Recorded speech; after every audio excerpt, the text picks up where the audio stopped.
Hello viewers, in today's session we are going to discuss an important and conceptual problem from definite integrals, and here we are going to solve this problem where we are given a function f of x that is equal to 1 over square root of x times the integral from pi by 4 to x, and here we have 4 sine t minus 3 times f prime of t dt, where x is greater than 0. Then we have to find f prime of pi by 4, right? So here we are going to make use of two important concepts. The first one is the Leibniz integral rule, and then we'll apply the product rule for differentiation, right? So let us see how we can easily find out the value of f prime of pi by 4 using these two concepts, right? So let us differentiate both sides with respect to x. So here we have d by dx of f of x, and then we have d by dx of 1 over root x, and then we have pi by 4 to x, and here we have 4 sine t and minus 3 times f prime of t, and here we have dt, right? Okay, now d by dx of f of x is simply f prime of x, right? And here we can see that we have the product of two functions, that is functions of x, right? So the first one is 1 over square root of x, and the other one is this integral, right? Because this integral is also a function of x, so we have to make use of the product rule for differentiation, that is d by dx of uv, that is the product of two functions u and v is given by u times here dv by dx, and then v and du by dx, right? So now we can now write 1 over square root of x, then the derivative of the integral pi by 4 to x, and then 4 sine t, and here we have 3 times f prime of t and dt, and then we have this integral that is from pi by 4 to x, and then we have 4 sine t minus 3 times f prime of t and dt, and the derivative of 1 over square root of x. So now let us solve these two terms one by one. So here we have 1 over square root of x, and then we have to find the derivative of this integral with respect to x. So to get the derivative of this integral with respect to x, we have to make use of Leibniz integral rule.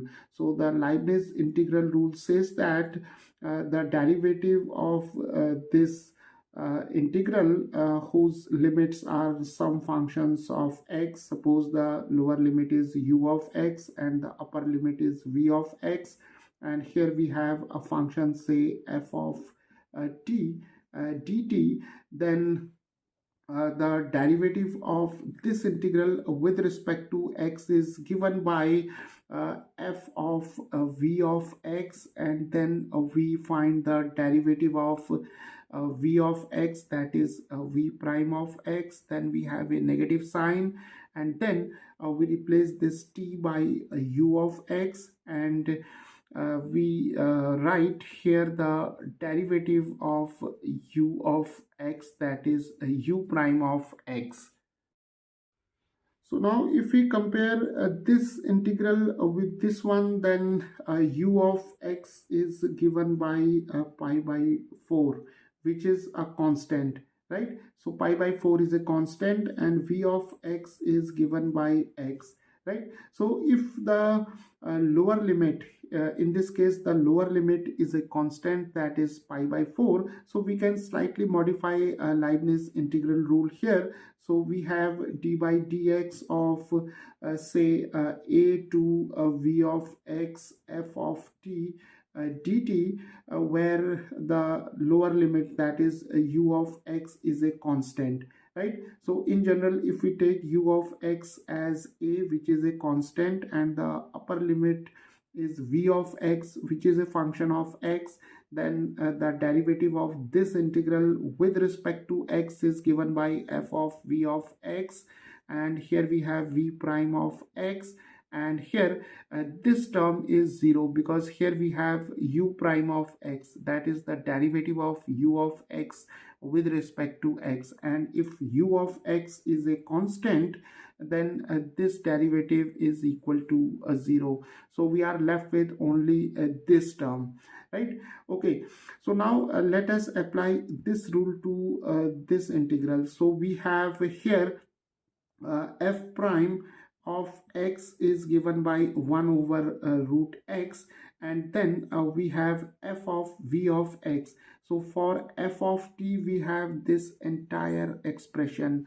So f of vx implies f of x, because here v of x is x, so we have simply a 4 sine x minus 3 times f prime of x, right? So first we replace all these t's by x, and then we find the derivative of x, that is v prime of x. So here we have x, and then we have this term, right?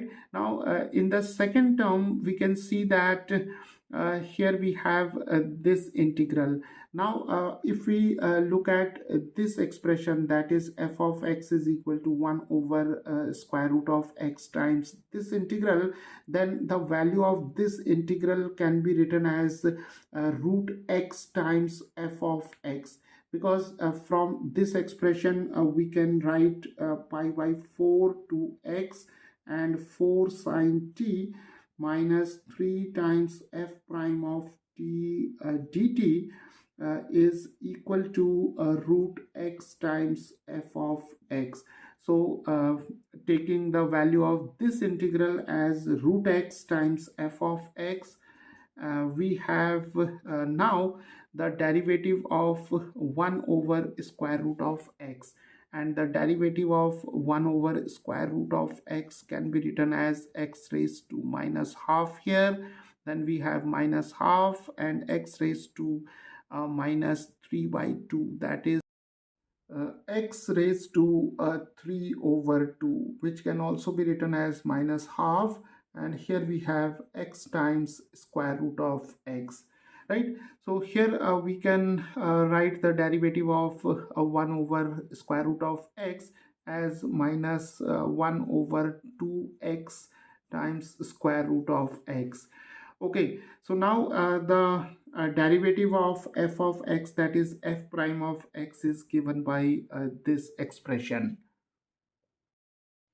So now the derivative of x with respect to x is equal to 1. So now we can write f prime of x is equal to 4 sine x minus 3 times f prime of x divided by square root of x.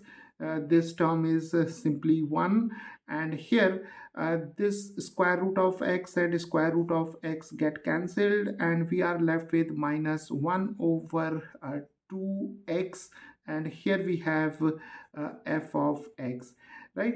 Okay, so now we can find out the value of f prime of pi by 4 from this expression, right? By taking x is equal to pi by 4 in this expression.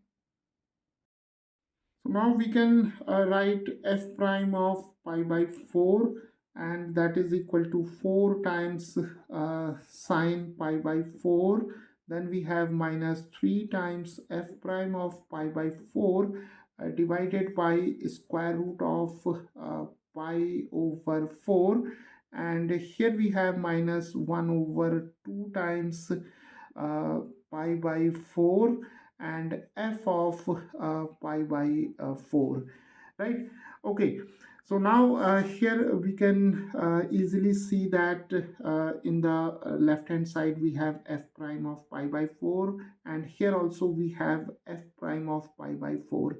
So let us take f prime of pi by 4 as say m, right? Just for convenience, so we can now write this expression as m is equal to 4 times sine pi by 4, that is 1 over square root of 2, and then we have 3m, because f prime of pi by 4 we are assuming it as m, and here in the denominator we have square root of pi over 2, and here this term is 0, right?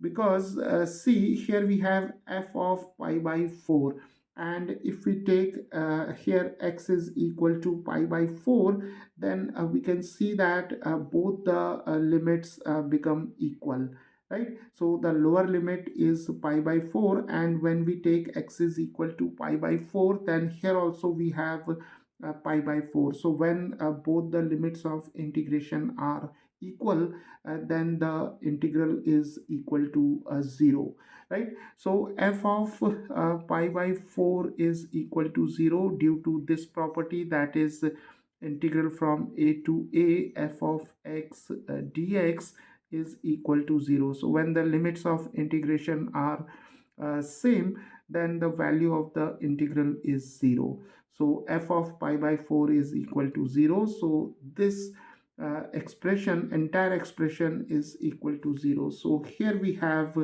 0. So now let us rearrange the terms here. So multiplying this m by root pi over 2, we can now write m root pi over 2, and this is equal to 4 over square root of 2 minus 3m. So taking minus 3m to the left hand side, we have m root pi over 2 plus 3m, that is equal to 4 over square root of 2, and taking m common here, we have root pi over 2 plus 3, right? And here if we rationalize the numerator and denominator by square root of 2, we have 4 root 2 over 2, right? So now we can write m, and here we have root pi plus 2 times 3 is 6 over 2, and here we have 2 times 2 is 4, so we have 2 root 2, right? So we have m times square root of pi plus 6, that is equal to 2 times 2 root 2 is 4 root 2. So m is equal to 4 root 2 divided by root pi plus 6, and we have assumed that m is equal to f prime of pi by 4. So f prime of pi by 4 has the value, that is 4 root 2 divided by square root of pi plus 6, right? So viewers, this is how by making use of the concept of Leibniz integral rule, we can find out the value of f prime of pi by 4, and the value of f prime of pi by 4 is equal to 4 times square root of 2 divided by square root of pi plus 6.